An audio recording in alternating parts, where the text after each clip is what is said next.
Okay, hi everybody. This is a new episode of Giovanni's Status of the Market with Power Law Indicators.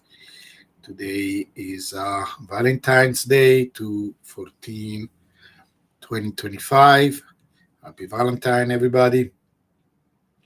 Happy Valentine Bitcoin and everybody that loves it. So, anyway, so let's look at this market and what I'm doing here. First of all, apologize. I have a little bit of cold, so my voice is a little bit rough, but hopefully you can hear what I'm saying. So, hi, Michele, another Italian guy joining. Anyway, so we are trying to do this show every Friday, more or less at this time. It's on several channels on X, YouTube, etc.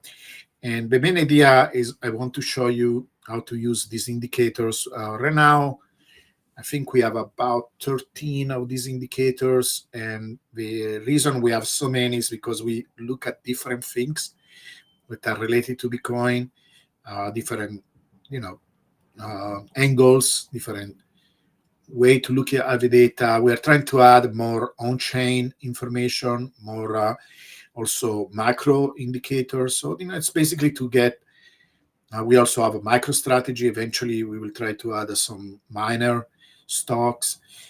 It's just to look at different type uh, of data to understand what is going to Bitcoin. And the main team is using TradingView, that is this tool that you can actually get for free. The indicators are a part of, basically, we have a Patreon program, and people can, hi Neil Balodia, um, people can join this Patreon program. It's you see the banner there.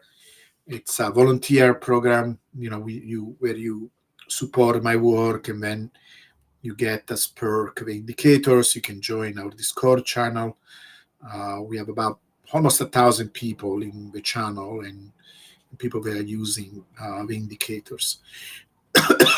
It's a very affordable, and the deal that I have with the patrons is that I will continue to produce more and more indicators, and offer different useful tools in the store. There are also different codes that you can download. I've written in Python, in PineScript, and they are free to all the Discord members. So you get a lot of perks by joining this group. And also, the idea is working together to figure out where we are in the market. So people are interested in things like options, maybe trading futures. Like right now, we like to make some money. And it's some people are not interested in trading, so you don't have to do it. But some people maybe want to learn, so we explore these things together. And as a group, we share information, knowledge, so you can actually join us if you're interested. But let's look at the market. So this is one of our indicators. We call it the bimodal indicator. And the idea behind this indicator is that we are dividing in two areas, right? The other show that you should try to follow is our evening show on Wednesdays, when me and Stephen Perenov, that is also a physicist, an astrophysicist like me, we go a little bit deeper. We talk about things that other analysts or other influencers don't talk about, a more scientific approach in understanding Bitcoin. It's not for everybody, if you come to that show, you need to expect that we are talking, we're trying to make it simple for the majority of people, but it's a little bit more in depth, right? So if you like that kind of things, it will be interesting show for you.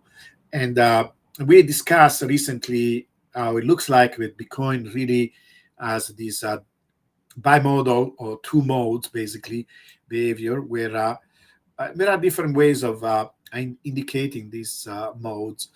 A simple intuitive way of understanding is basically, we have this middle power law, that is the blue line, and you can think about when we are below the power law, we spend about 2 years there, and then we spend 2 years above. So this kind of works like a divider, but you can do it in more sophisticated way. You can subtract the power law and then use, and in fact, this algo is doing exactly that, is using what is called a hidden Markov chain or method to identify different states. Basically, is an algo that it can, given the data, it can by itself distinguish states. And so, in fact, here we are dividing the data in 2 states that are identified with these different colors. I should add another state, and that will basically identify this transition.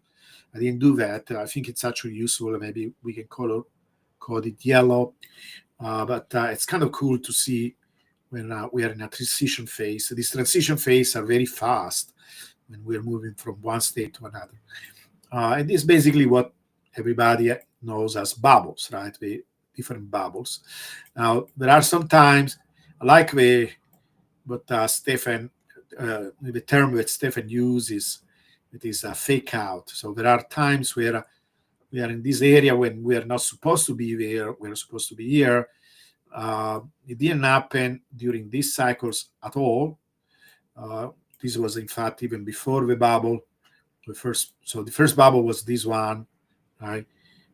We had a little bit of fake out there, no fake out at all here. This was almost like a textbook example of this behavior. We had a little bit here. Usually we are associated with particular events, like this one was associated with the plus token affair, basically kind of a scam that created a problem with supply, because I usually say supply doesn't have an effect on Bitcoin. What I mean is overall, in the long term. But locally, it can have. In this case, whatever it happened, push the price up, when there was a correction. And we can attribute these to the ETFs, both the cash infusion that happened with the ETF, but also the FOMO created. You see, there was a fake out, it kind of barely went above the power law, and then it corrected itself. So it's a very, very useful way of thinking about Bitcoin, recognizing these 2 modes.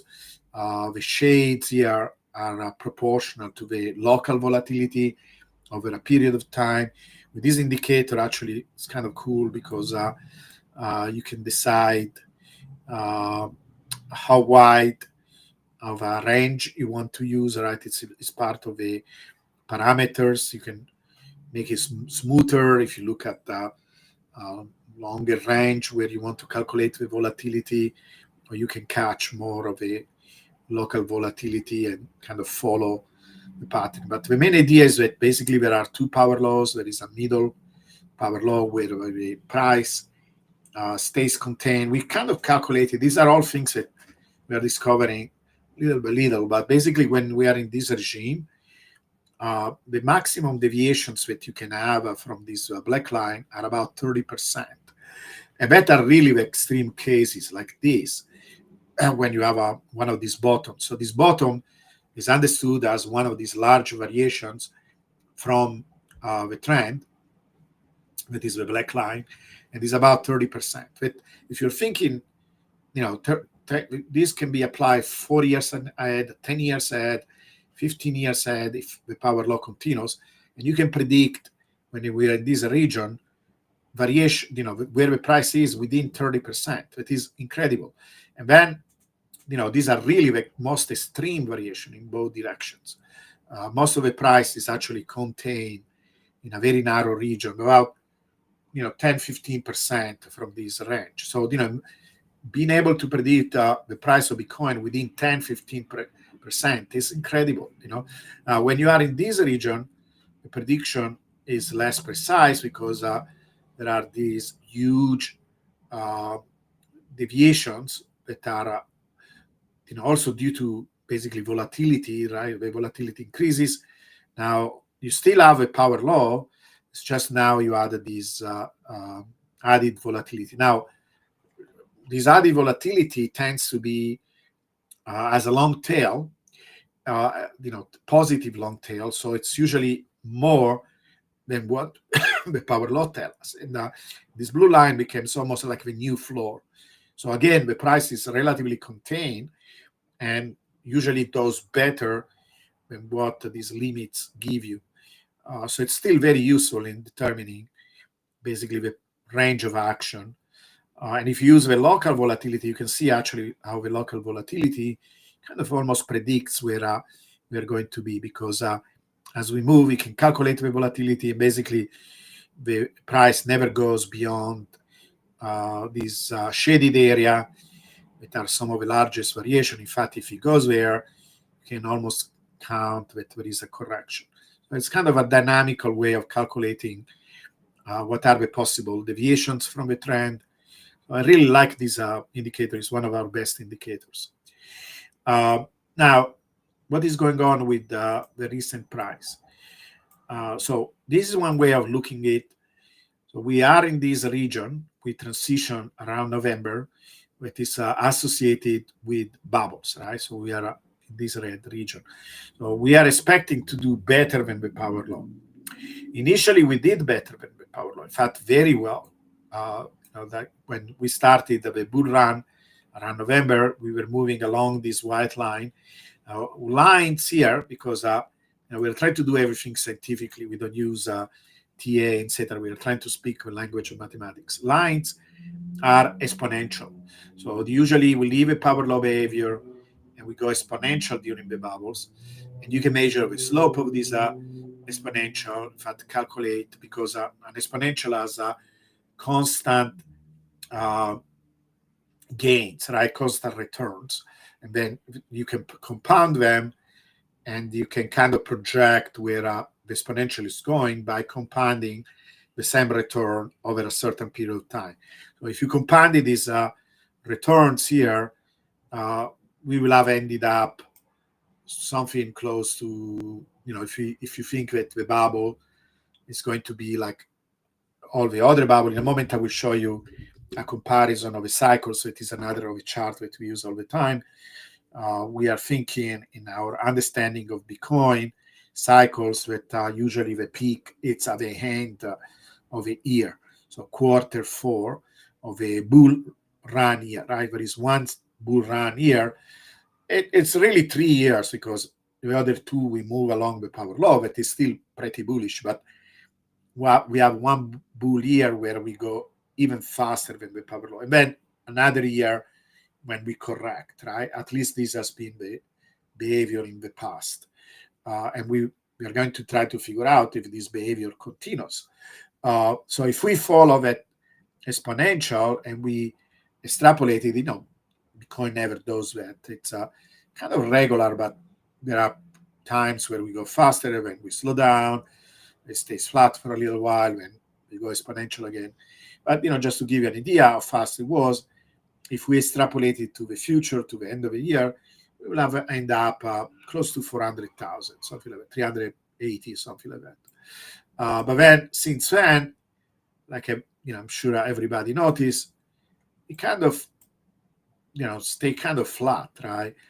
And if you look at the overall behavior, it looks almost like we are coasting along the power law.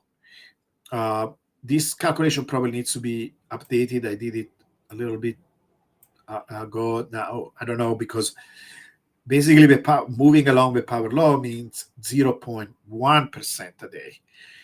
Right now, we are doing that.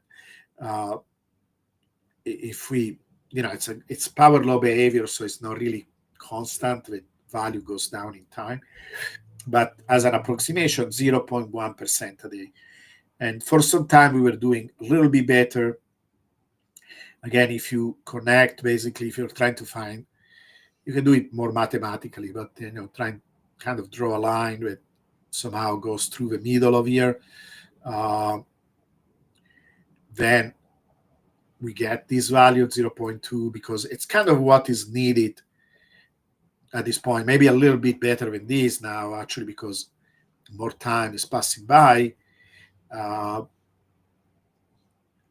if you connect these from when we started with the bull market to the target of about 200,000 that I mentioned many, many times as a possible target.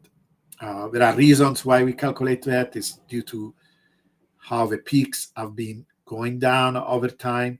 So if you extrapolate the pattern of the decay of a peak over time, you get close to 200. So if we move along that line, again, in average, sometimes we can go flat, then we go faster, but in average, it seems like, we are following that line. Like if it was one single exponential, then 0.2 will bring us to 200,000 by the end of the year. But it needs to go faster and faster if we continue to move, being basically flat, because this is what happened since almost, January, beginning of January. I'm going to show you in a moment other graphs where basically I can make an argument that this is not worrisome yet, right? If worrisome in which sense? Well, we are still following the power law, so at least that is happening, at least in average, because if you really focus on the last few months, it's flat. It's not even following the power law. But if you are kind of average this behavior, it looks like we are following the power law. But it's not bullish enough, right? We will expect something much more active in a bullish situation. And so one possible interpretation is that it doesn't look that bullish because it has already been bullish. So the general idea is that, in our global picture of how we think about what happened in the previous cycles, is that we usually spend 2 years along the power law. We stay kind of close to the support line, or at least in the middle, between the support line, which is about 60% deviation from the middle line.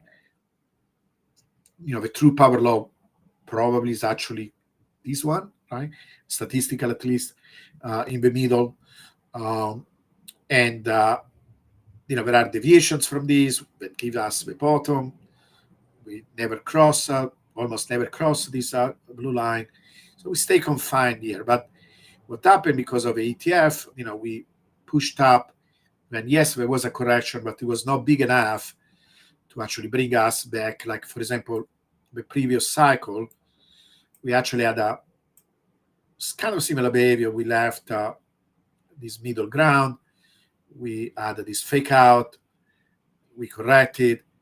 But then we corrected even more, almost basically bringing us back to the support line because of COVID. So COVID was kind of a reset, right? But we didn't have this reset here. We corrected, but not strongly enough. We kind of went back to that region. And then, immediately because of, the elections, etc., it was like a bullish time when, look at this almost vertical line, right? We got really excited. We had a very, very fast moves that brought us above the power law. So maybe, that kind of was a kind of an anticipation of what should have been a little bit smoother behavior.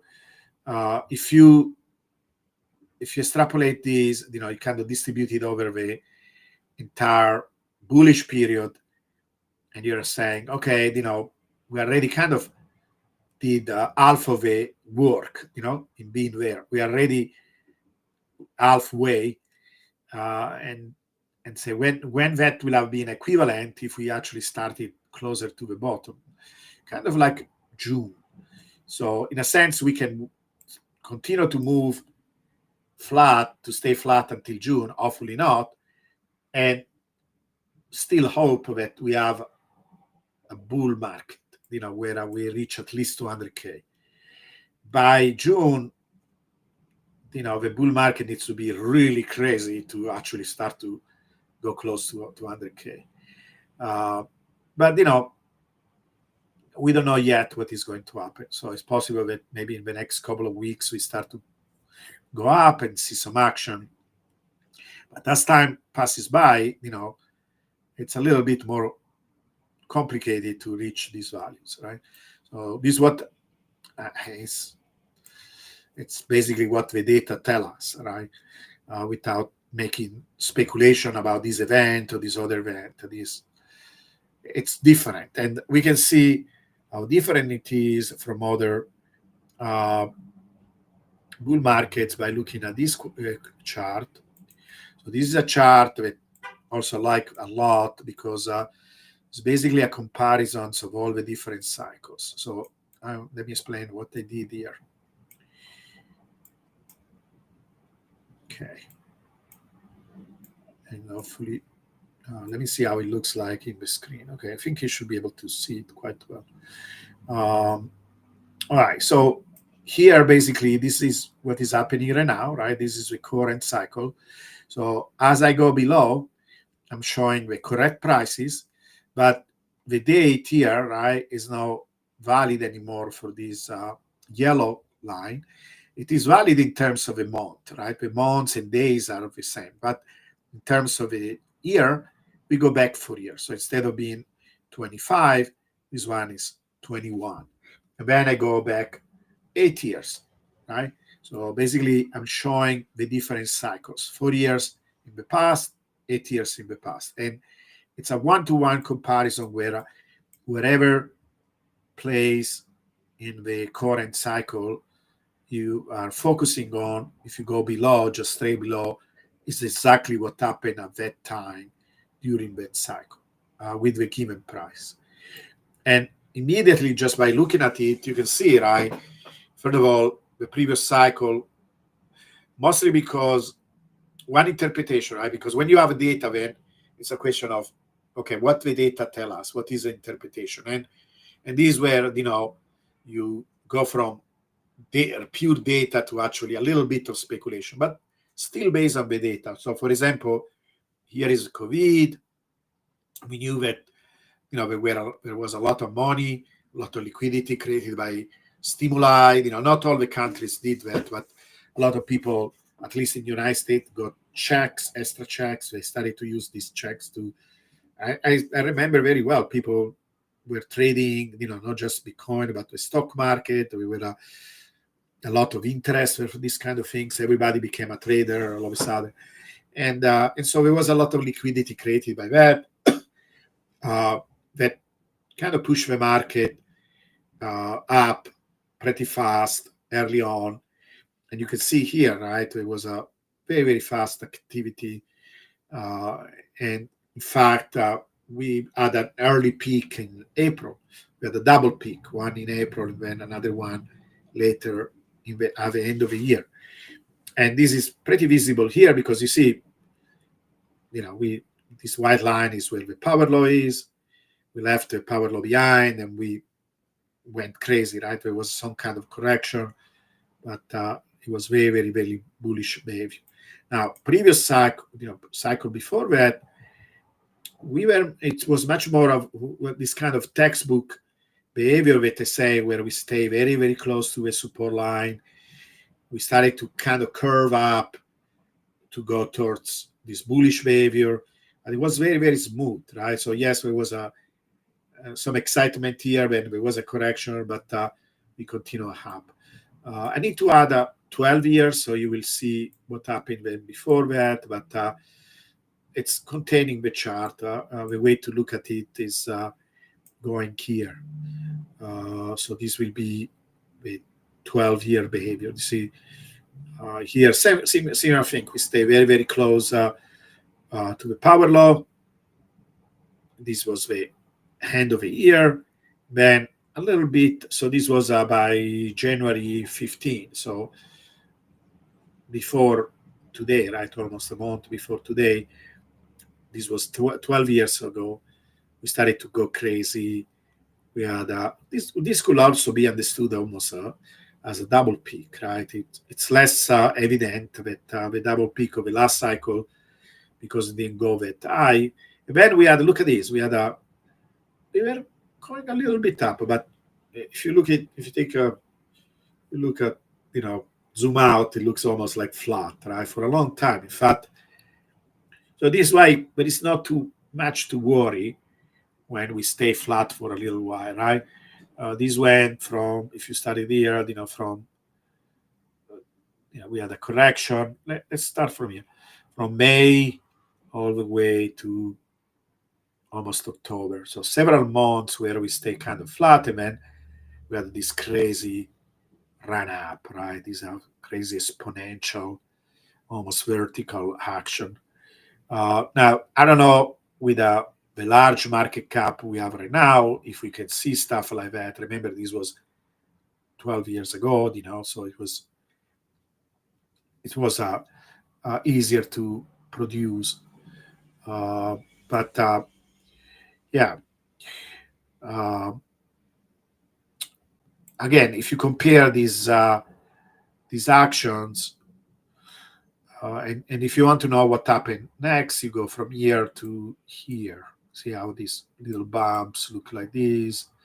Okay, so we didn't move very fast. There was a correction, but it was much more consistent action up, right? It's more smooth, with some corrections, flat periods, and then up. But it did look and feel like a bull market. This was 2017, right? I remember how exciting was this bull market. It was huge, big moves up uh, over many, many, many months.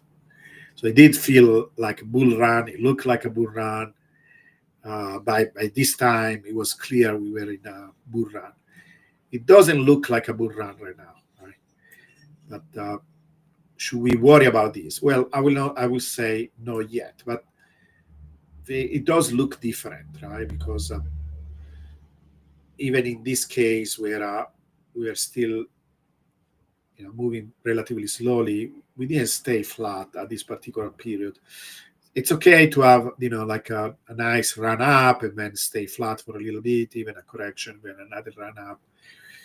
But we started very well, and then we are kind of flattening out. But this is all what we can do. It's to compare what happened in the past with what happens now.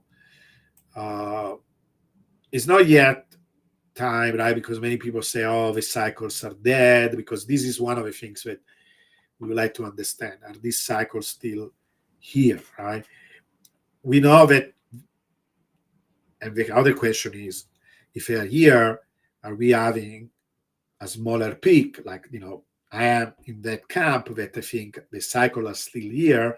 We're not ready yet to give up on the cycles idea, but I think they are going to diminish, in terms of the deviation. Like, just to give you an idea, my prediction, that I still stick with it because it's the only prediction that we can make, because it's based on the data we have, right? So the premise is always the same. If everything repeats as before and we see this irregularity, the idea is to take seriously not just the power law. The power law, it's a completely different level of predictability. We have doing all these tests that shows over and over again where the power law is actually an intrinsic property of Bitcoin, a very powerful statistical property. To understand that, come and see our physics of Bitcoin shows where we're coming up with more and more tests to indicate where I want to do soon a test where I will level of minutes and show you the power law is there even when you're looking at changes of minutes. And so it's a very deep property of Bitcoin, while these cycles, they seem to be an important component of Bitcoin, but are they going to repeat, right? So what we are trying to do in this graph, you see, it's kind of almost like a theory of everything of Bitcoin, right? Where we are trying to say there are all these irregularities that go beyond the power law. There is this idea that the cycles tend to be regular, they peak all at the same time. There was some debate with these, like, for example, with other people that take the power law as a point of reference, but like Leo, for example, I don't know if you follow him. we had this debate with him where he's trying to, I excluded this bubble, you see, but in his model, he includes this bubble and he pays a price by including the bubble. He does it by making this the duration of a cycle flexible, and by shifting it a little bit, you can include this bubble. Then its model will tell that this is where the bubble peaked last cycle. I think we have agreement with this too, but then yes, this as his peak, and then his prediction was that we should have a bubble by April. And I don't think we are going to have a peak in April. So I think this cycle will be able to point out which of these approaches are correct, But it could be that even this idea that these cycles are there, they are there. There is no doubt that they are there. The question is, are they going to continue? Right? That is a big question. If we don't have a lot, and so we have to count on having just an handful and make prediction on few data points, but this is all what we have, right? This is all what you have. This is all what you have. So it's a pattern. There are regularities, are not made up. They are easily seen by eye, and so this idea that we are expecting a new cycle is based on this periodicity.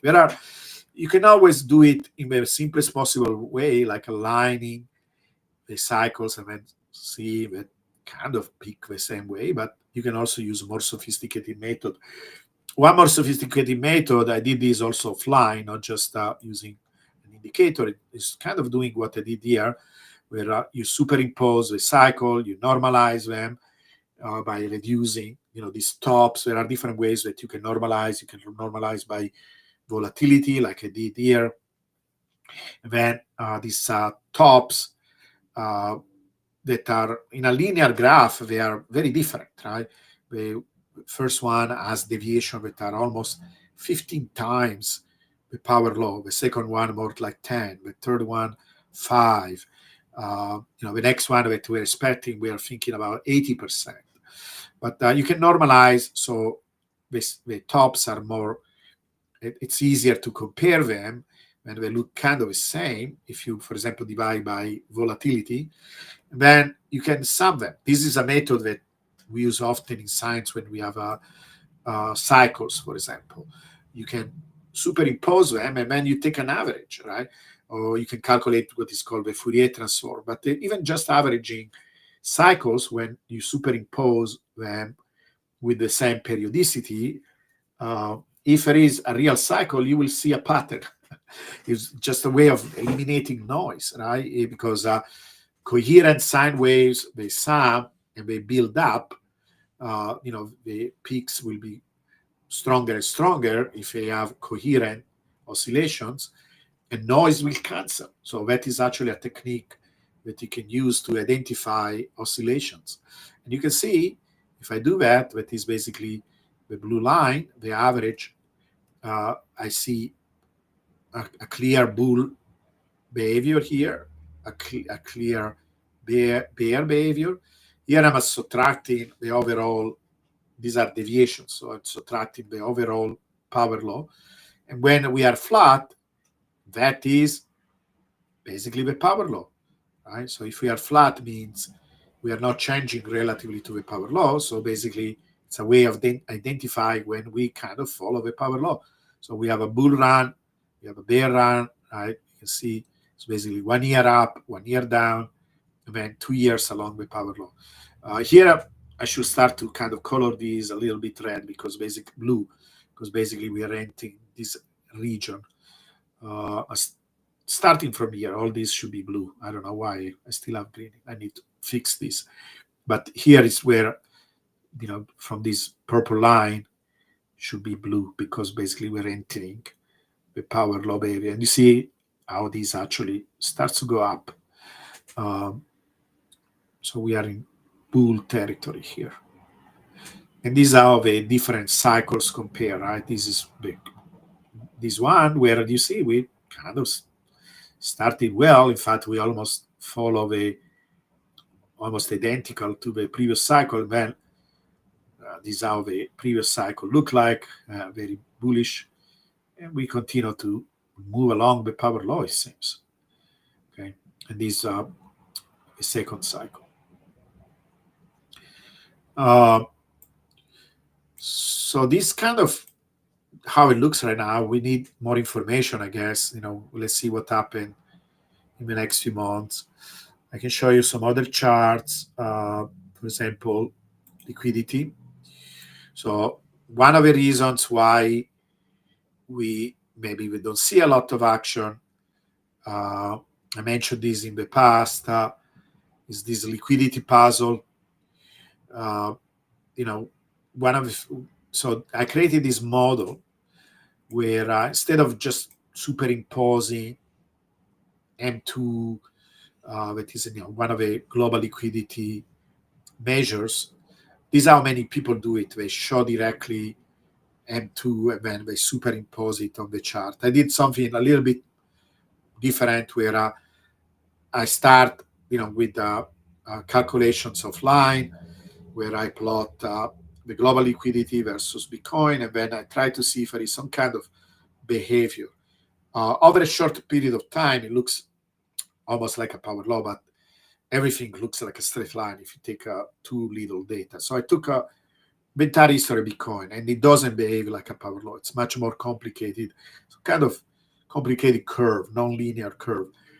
And when you have a complicated curve like that, it's very difficult to model it because it's not like a power law where you have a simple, nice equation. You have to come up with tricks, like basically adding more and more components and parameters to the curve, and you risk to overfit when you do that. But it's kind of an art form where you say, okay, I'm going to stop to these values. Basically it's kind of a polynomial expansion where you add more and more terms, right? Squares and cubes, and I think if I stop at the fourth power or something like that. It was no, I was not worried about predicting because once you have an equation, you can also try to predict, right? And this is why I don't do the prediction, because I don't trust it too much. It was mostly to show, okay, given this relationship between global liquidity and price, do I see any useful pattern? And a useful pattern that I noticed before was every time we had a bullish, a bull run, we were preceded by the white line, that is the closing price of Bitcoin, being below the global liquidity. And you see I shade green when that happens, right? So basically, the purple line, in a sense, is, you can call it the fair value of Bitcoin based on liquidity alone, right? If we counted on the relationship between global liquidity and the price, what should be the fair value? So here, for example, you could say it was really undervalued, because the price should be much higher than that. And that is kind of a precursor for the bullish run. There is a lot of liquidity available. We have a bullish, we have the bull run. Then at a certain point, there is a decoupling, right? You see, for example, here is very clear. We have plenty of liquidity. We have a bull run. Then there is a decoupling. But this kind of makes sense, right? Because when we have this big, huge peak in Bitcoin bubbles, it's almost all FOMO. So it's kind of just pushed by craziness. People becoming crazy and pushing the price up, and kind of disconnects with some fundamental, like, for example, the underlying liquidity. So I was kind of happy about this model because I thought it kind of makes sense, right? We are expecting a lot of liquidity just before the bull run. Then actually we can use almost like a canary in the mine, because by the time we start to see red, probably it's not the exact top, but it's a precursor of a top. So we will know in advance that we are in overvalued territory. And this was very consistent across all the different bubbles, this behavior. And so I was expecting the same type of behavior for this bull run, right, for this cycle. And because of the ETFs, we got pushed very much up. So there was a disconnect between the liquidity and the price. Then I started to see this correction. Okay, there is a correction in the price. The liquidity was going up. This is why I have these lines here. So I was expecting some kind of crossing here, and then it will have been looking very much like the other situations, the other cycles. But then you see the opposite happened. The price went up and actually liquidity went down. So it was a big question mark why this is different this time. Uh, and liquidity continued to go down. And then recently, actually, now is starting to go up a little bit, which is a good sign. But the market doesn't seem to respond yet by this liquidity going up. So we will have to see what happens if it continues to go up and then the market responds to that. Maybe there is a delay response. So at least this is good, right? Because it continued to go down for a long time. Of course, this is also includes the dollar strength. Some people always comment on this. It's all included, right? It's just a measure to see where we are, with these macroeconomic indicators in terms of the price, right? Because previously seemed that at least the bull run does need some extra liquidity to happen. So this is actually a useful indicator. So it's possible that this lack of action has to do with this, and now things are moving, became different. We will have to see and monitor. I think we cover a bunch of stuff. I can show you other indicators. We can talk about MicroStrategy, but I wanted to keep it within an hour. So I'd rather take some questions and then we can see each other next week and look at other things, and, other indicators and other information. So let me take some questions and then maybe we can wrap it up. Okay, so I'm going to show this question. Hypothetical question: if AUS then back to a gold standard, what do you think it will mean for Bitcoin and the power law?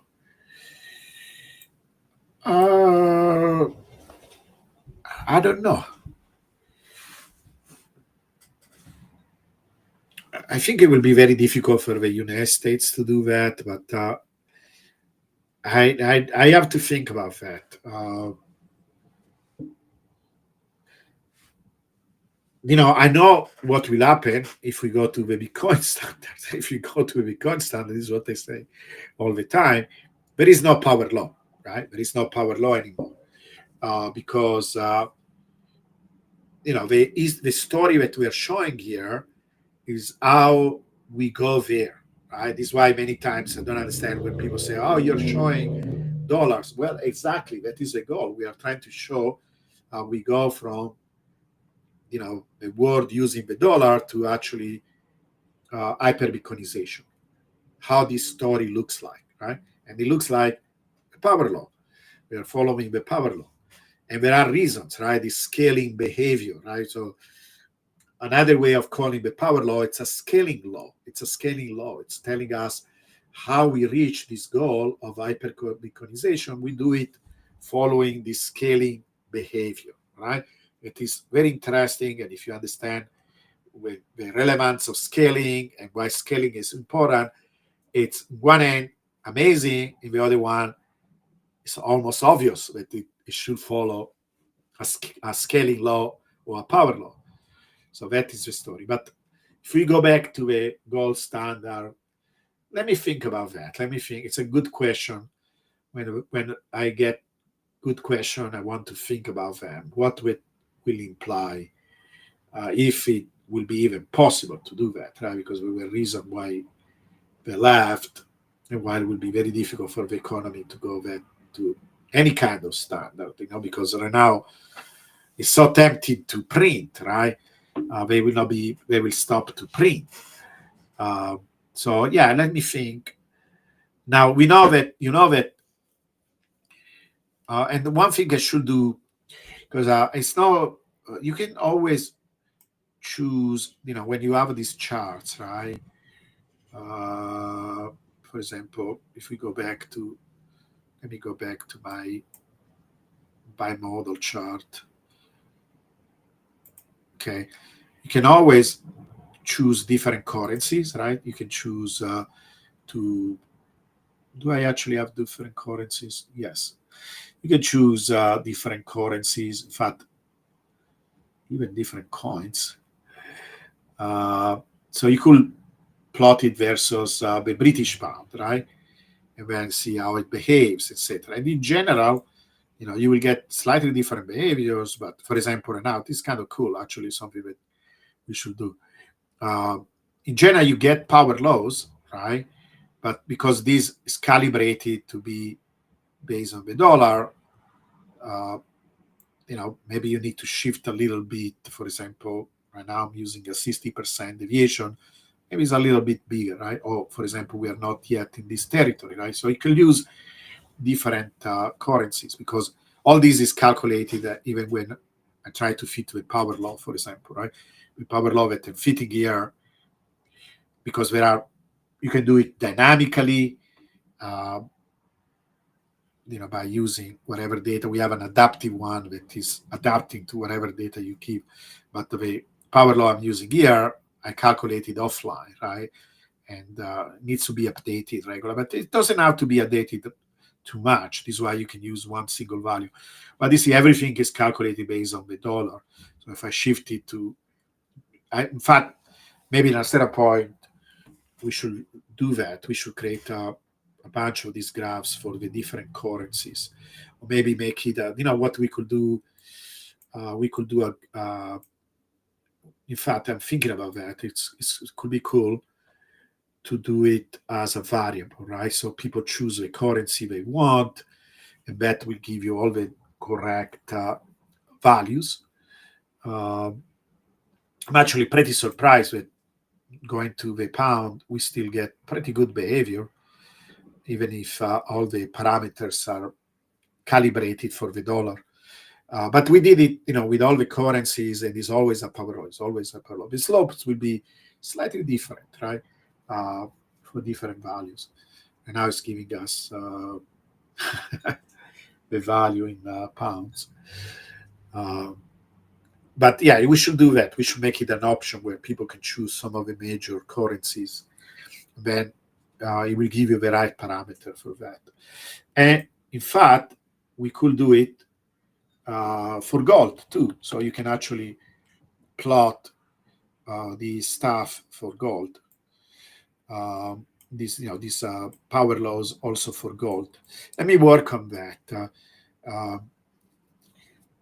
In particular for this bimodal, will be really cool to see that, with different currencies and different assets. In fact, we could do it even in comparison with the SP 500, etc. So let me work on that. I'm going to make it an option where we get different assets, and then we can plot the bimodal power law using different assets, and one of them will be the gold. But it's not the same thing when, like if US adopted the gold standard, how things will look like. I don't know how to answer. I need to think about that.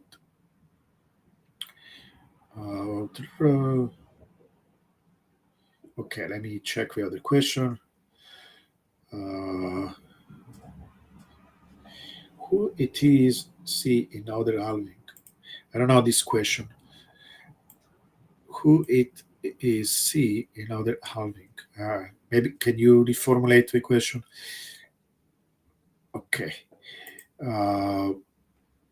So if a price going under the power law line will good increase the DCA dollar. If a deviation increases, it reduces. If vice versa. Right. So, but you can do DCA at any point, right? So you can actually divide by even a smaller grid. Like for example, We have this other indicator that is the adaptive indicator. This one. No, actually, let me show you. So we have this one, and you see we divide uh, the price in many lines, right? Then you can actually use these different line, because you see how we kind of follow the power law. It's one of the things that we show in the show, uh, along these lines, right?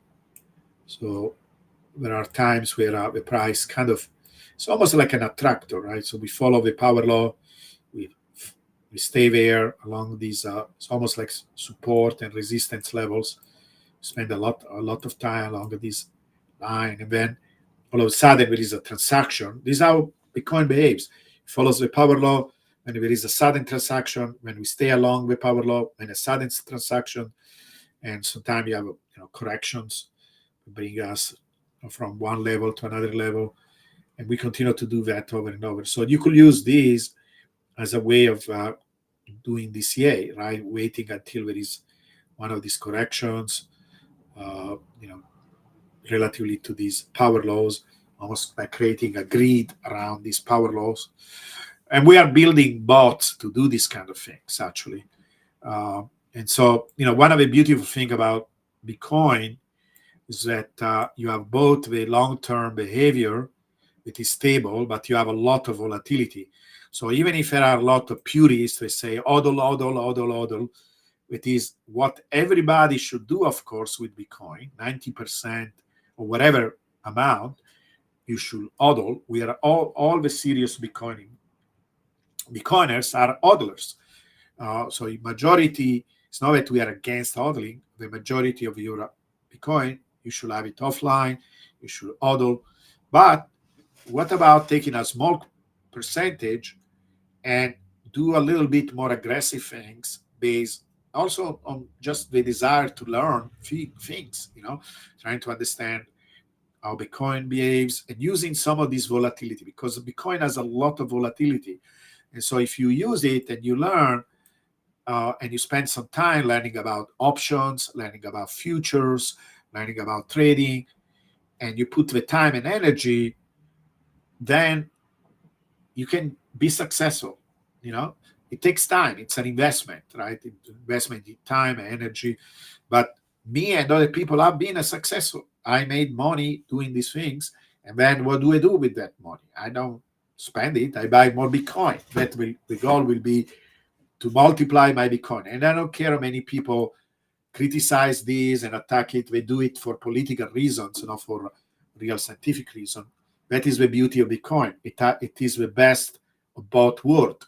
It has this long-term behavior that we can use, to think ahead and make us want to save, that build these very good habits. At the same time, it's not gambling, because it's not meme coins or anything. If you really spend the time and trying to understand Bitcoin, you can use other people's tool, and trying to, but even there, please get used, learn them, understand the risks, the rewards and the risk. But you can build your own tools, because Bitcoin has a lot of volatility that can be used.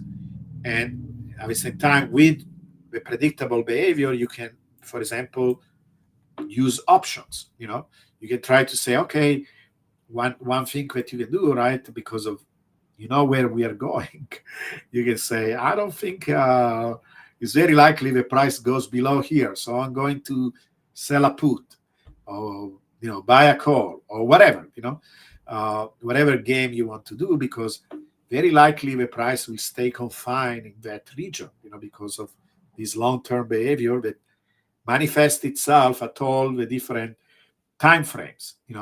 The power law is always there, and we are doing all these studies showing how likely is that we deviate from the power law when we are in bubble territory, where we are not in bubble territory. So if you study these things, you can use them.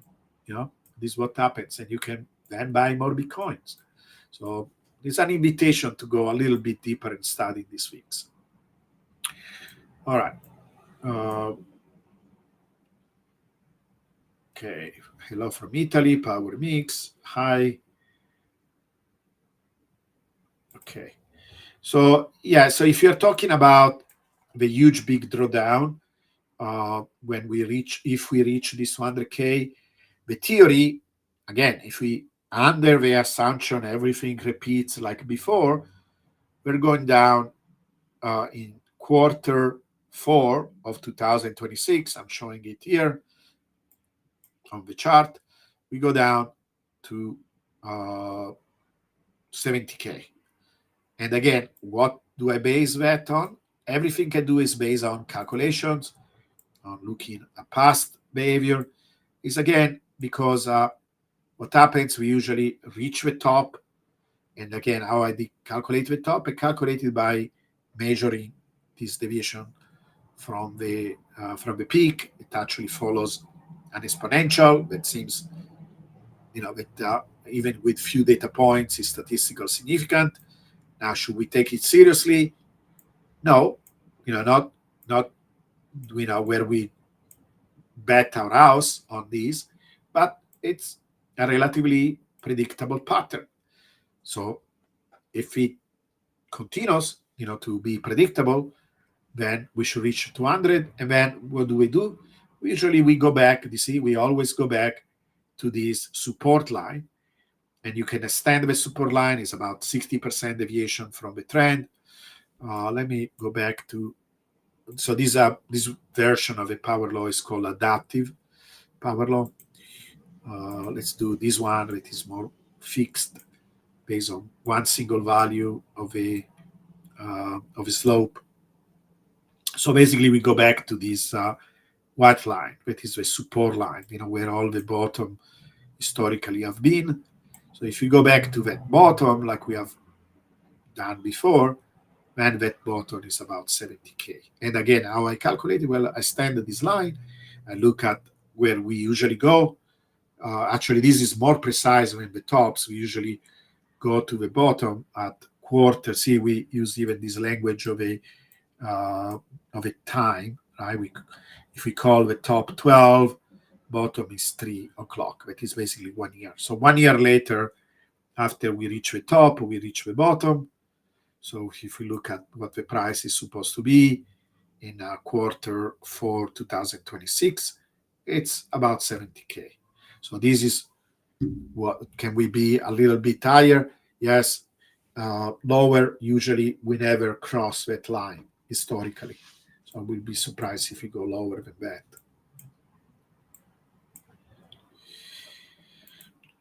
The usual things like printing money mostly, and people rotating, right? There are these large institutions, they cyclically move money around. They go from sometimes even investing in different country, investing in different assets. Bitcoin historically, since it started, has been one of the things where liquidity moved to, and then people, moved it to something else. Uh, and you can measure it with these usual quantities like M2. And in that indicator, I'm actually using about 10 different markers of global liquidity, from large bank, large institution, the Feds. I think it's a pretty good indicator. Some people tell me, oh, it's kind of useless now for this reason, this other reason. Well, I don't know. It's one of the things, like I say this for a long time. I say, okay, now maybe we have a ETS, we have a Sailor, but I don't know if they by themselves can push the price to this 200K by themselves without the liquidity. And so far, it seems I am right that, they can push it so far, but without the intervention of these large institutions, in fact, entire countries investing their money or printing money, uh, it seems that there is no action going on. But you saw that we are turning around, so maybe we're going to see more liquidity coming in. Okay.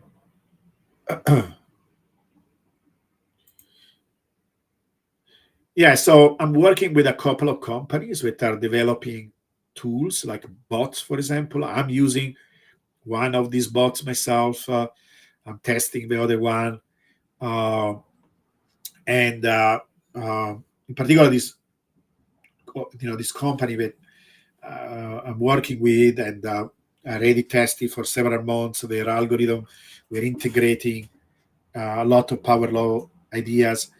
We plan to do an event when the Bitcoin conference will happen in May in Las Vegas. We are going to have some big event where we announce the tool and we explain you how it's related to the power law, why it's a very good tool to use because it's relatively safe. Basically, we are using all these ideas where we use the floor as a reference.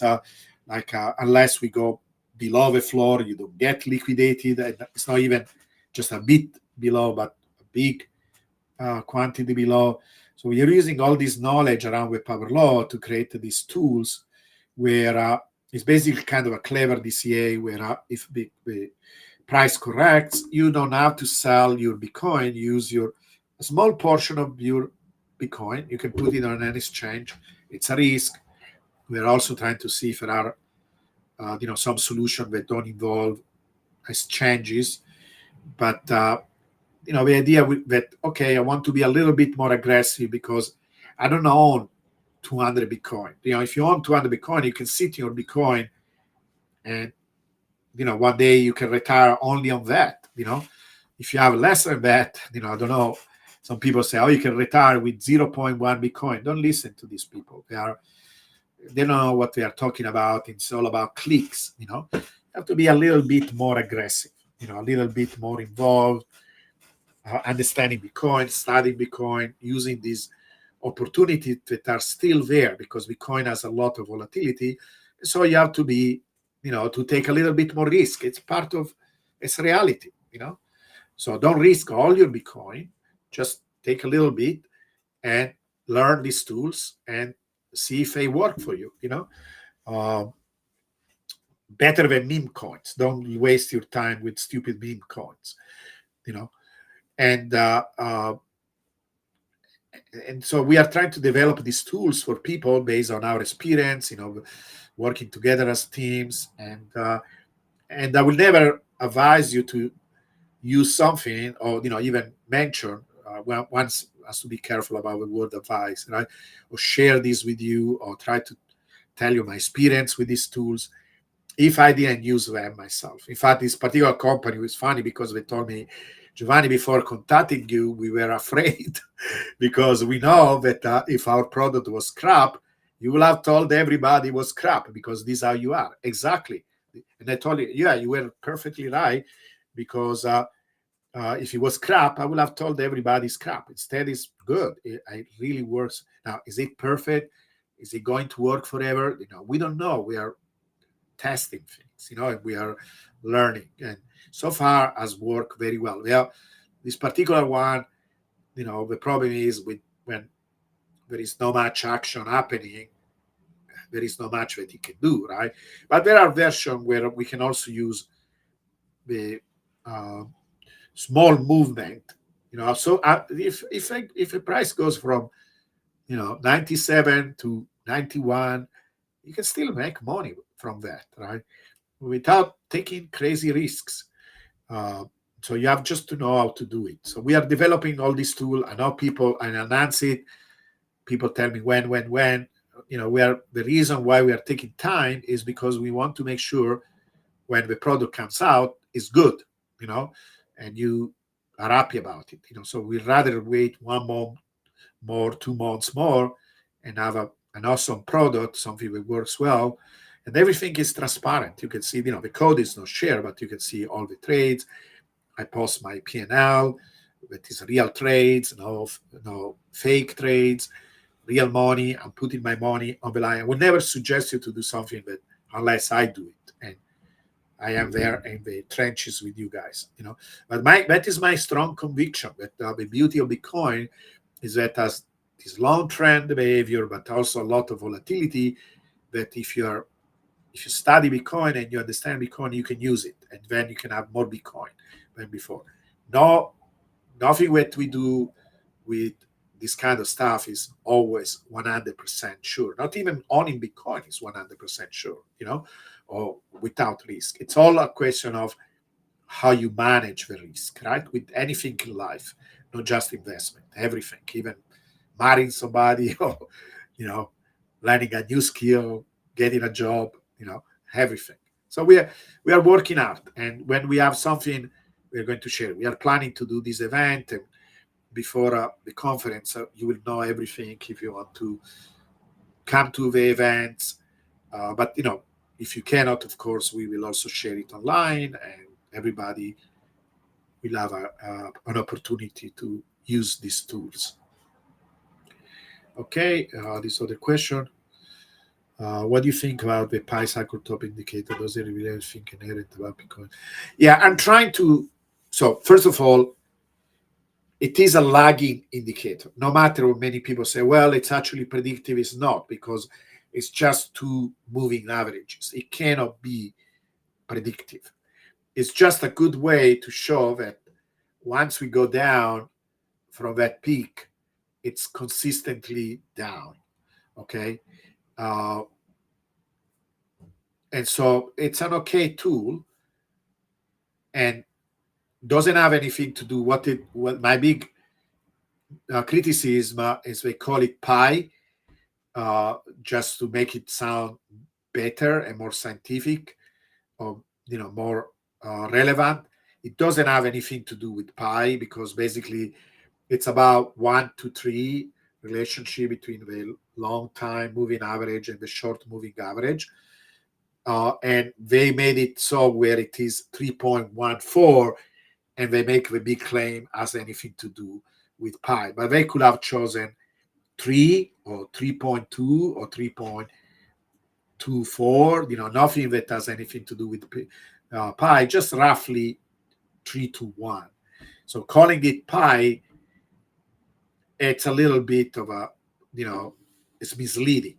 And I don't like that, I like when people mislead. So it doesn't have anything to do with pi, but it's a, whoever came up with it, we have also to adjust it where we multiply one of them by a factor of 2. I think has to be related to not much with power law, but with how these peaks go down. And so one of my intention was to show, look, given the power law behavior, given how fast the peaks go, then yeah, you will get a 3 to 1 relationship between moving averages. This comes from that, because everything else comes from that. Like, it's kind of funny when people mention these on-chain oscillators. You know why they work? Because of the power law. They work because of the power law. They don't realize that it's basically you're subtracting the long trend behavior of Bitcoin, that is a power law. And so, when they show these different type of on-chain oscillators, they work because of the power law. They are not different from the power law. They are actually the same behavior that we observe, right? We have this power law oscillator. It's exactly like the on-chain ones that people mention all the time, like like Bitcoin Magazine, for example. It's like they like a lot of these on-chain indicators. They work because of the power law. You see, these are the power law oscillator. In fact, they are approximation of what you will get if you use the power law as your trend, and then you subtract it, and you see all these oscillations. Here in this case, I normalize by the decay itself, and so they look like perfect oscillation between 0 and 100, right? Look at this, how regular they are. Incredible, right?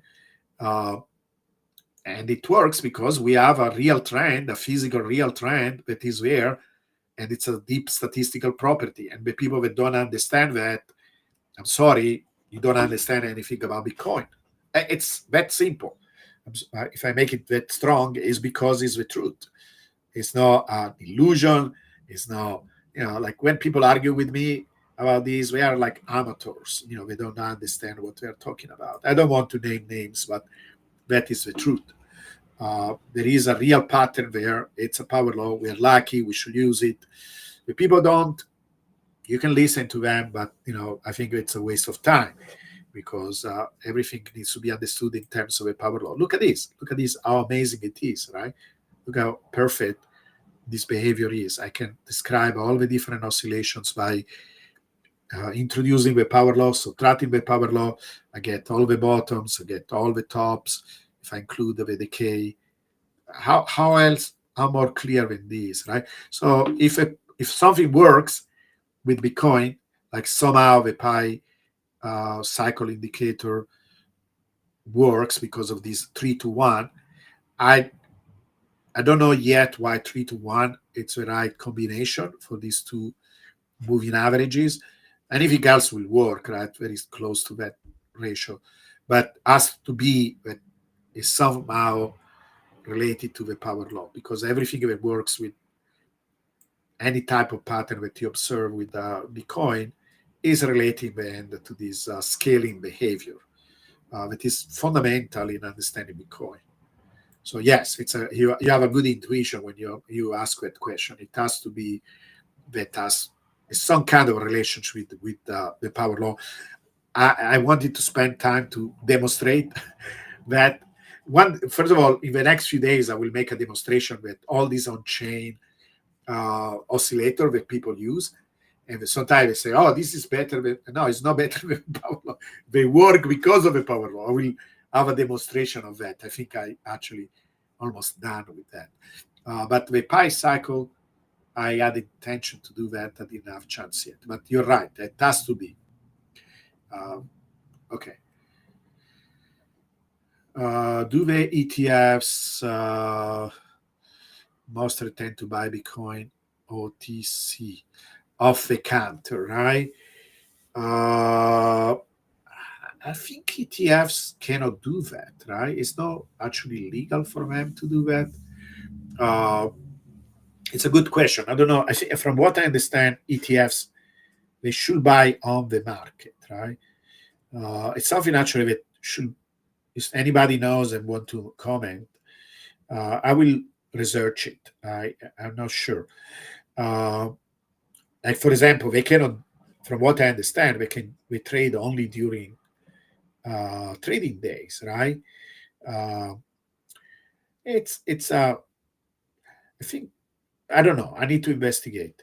I think people buy the stock and then they have to buy the underlying asset, right?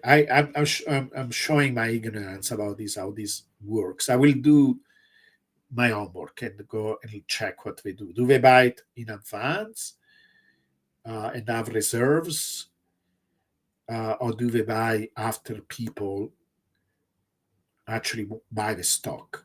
I don't know. I should know, but I don't know. I'm sorry. So when I don't know something, I tell you. About MicroStrategy, I think yes, they do buy. They have deals, right? And they keep it relatively secret. When they do it, they announce it after it's done. And so, yes, they do over the counter. I think most of it. And to be honest, I don't like it. I think it should be done all in the market, because it should be transparent. I don't like this deal because it's basically like a traditional finance, right? One of the beautiful things about Bitcoin is 24 hours trading. Already the exchanges themselves, you see, really in the end, it should be all peer-to-peer. I wish we had a really efficient, decentralized exchanges where no matter if you're a big investor, small investor, everything is on the chain and it's all decentralized. That it will be ideal, because otherwise we go back and do all the stupid things that we did with traditional finance. I don't have a problem about in large companies and institution coming in, because that is part of the goal, right? The scaling idea is that everybody will participate, and there's also a Trojan horse, right? If you start to get involved, it means we won. they get involved in this new economy. But if we do all these secret things and over the counter, and secret pools, and eventually these things will disappear too, But yeah, I think this is what they do. But I want to understand the TFs better. Do they buy Bitcoin after people actually buy the stocks, to match the additional buy? Sorry if I'm so ignorant about this, but when I don't know something, I have to be honest. I don't know. I need to research it. So next time I will know. Okay. Rob Paul presented the relationship between price change and change in global N2 and ISM. Do you think it's worthwhile to develop a math model to predict time of bubbles and crashes using? Yeah, and that is what that model was supposed to be, right? And I was not getting a simple relationship. I was getting something more complicated. The beauty of a power law is that it's so simple, first of all, so you can trust it more.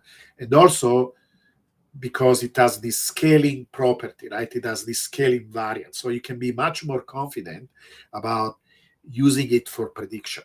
If your model has a lot of parameters, then it's not a good tool for prediction. It's more descriptive than predictive.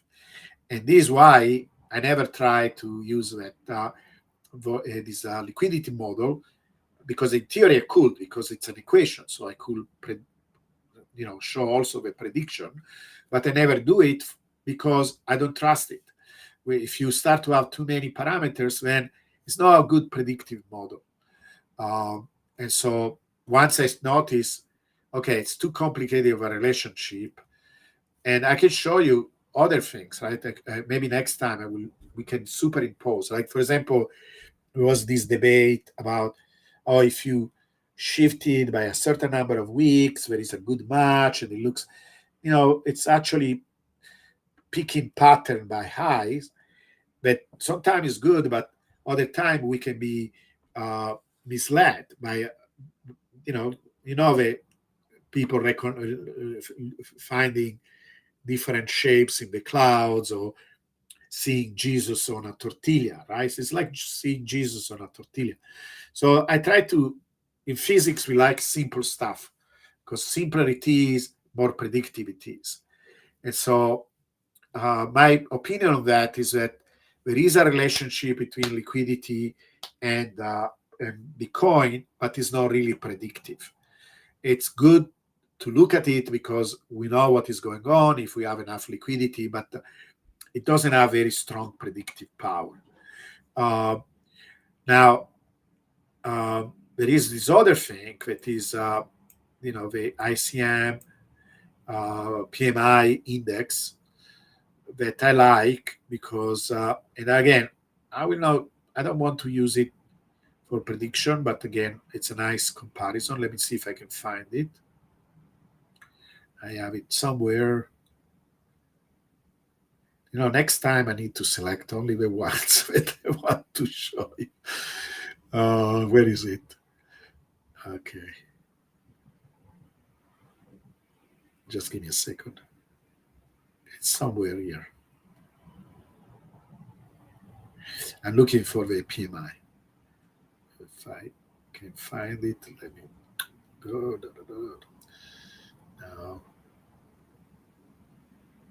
in fact, this is going to be the next. Yes, here it is. This is going to be our next indicator. So I'm going to. It's already done. We need just to publish it, right? And it takes a few weeks, a few days until TradingView approves it.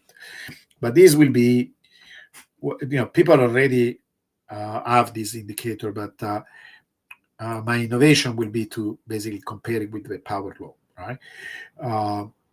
And so what they do here, show the power law after subtracting. So basically, the price after subtracting the power law is smoothing a little bit the behavior, and you see this very nice oscillation, right? That are, These ones are periodic. This one is not because it's about 2 years instead of 4 years. But you see they are very nice and regular. And this green one is the PMI, right? Is basically an index that's very strongly related to liquidity, but it's slightly different way of seeing movement of money and resources in the market, right? In this case, it's a kind of a sentiment analysis for manufacturing. So we send this questionnaire, this institution sends this questionnaire to the managers in different companies that are in the manufacturing sector. And basically, they are asking things like, okay, how much does it cost to produce things relatively to, I don't know, the last month? I think it's month by month. Every month they update this index. So they ask these questions: are the cost of production, how much production you're having right now? Do you feel that people are buying more from you? You have many more orders. A bunch of very specific questions, and everything needs to be graded between 0 to 100. Uh, and so uh, then we take averages, right? So it's a mixture between subjective and objective, right? Because it's objective, because it's anchored to real data. And I was very surprised because I look at many of these macroeconomic indexes, like liquidity, and liquidity has not this nice behavior like this one. It's still related to the price of Bitcoin, but this one seems even more regular. I was very impressed. It seems very nice relationship. Now, we could calculate the correlation, etc., but it will be a very strong correlation. But by plotting them on the same graph, you lose the oscillation, right? Then it will look like just a line, like a fuzzy line. But it's still useful, but I think it's more useful to show the oscillations, right? And one of the things you notice is that Bitcoin low is about 1 year after, 1 year earlier. So the peak align, but the bottom, Bitcoin actually anticipate the bottom of this index by 1 year, about 1 year. That is interesting. Why so? I don't know. It is interesting. One of the things I wanted to show in this chart when I started to study this chart is that, many people say, oh, the ETFs change everything. Well, not here, because this is where the ETF happened. And look how closely these two things match, almost perfectly.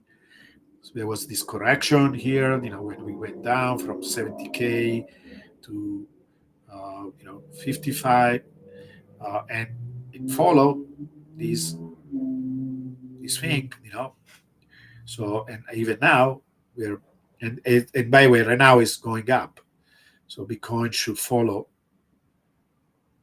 Hopefully, it follows this. I don't know what is going to happen next month, the next month. But, this is one of the things that makes you think that we will still have cycles, because this is pretty consistent 4-year cycle, at least, since the birth of Bitcoin. These exist before. So one thing we can look at has been 4 years all the time, even in the past. I need to look it up. But since Bitcoin has existed, this one was kind of a week, right? But remember, this was not really the same periodicity than this, right? So we don't have information before this. There was still a kind of hint of a peak there, but probably these two are not much related. But these other ones, right? Peak here, low here, peak there, right? They seem very strongly correlated from a periodic point of view. So we will see. This is one of the hints that maybe cycles are here to stay and they will continue. It's part of human nature having these cycles, So we will see. this cycle really is going to be really important to determine which models are better than others, and if we continue to have this cycle. I think having cycle is good because it kind of creates like a kind of a rhythm for Bitcoin, and I think there is a lot of renewal, going to this top where is excitement, and then even with having a bear market is part of how market works. They have bulls and bears, etc. I don't know what to expect if Bitcoin simply follow the power law with some noise. It sounds kind of unnatural, but whatever Bitcoin does, we will be here studying it and trying to understand it using science. This is our approach. Okay, guys, I'm going to have dinner and celebrate Valentine. Hope you have also a good day, and I will see you next week.